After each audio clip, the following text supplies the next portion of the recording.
Can you hear something?" "It sounds like Gordon," said Edward, "and it ought to be Gordon. But Gordon never whistles like that." It was Gordon. He came rushing down the hill at a tremendous rate. He didn't look at Henry, and he didn't look at Edward. He screamed straight through the station and disappeared. "Well," said Edward. "It isn't wrong," chuckled Henry, "but we just don't do it." And he told Edward what Gordon had said.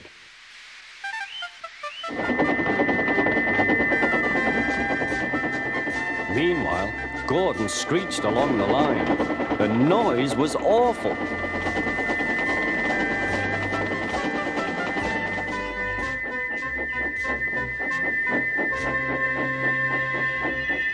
At the station, everyone held their ears. The Fat Controller held his ears too.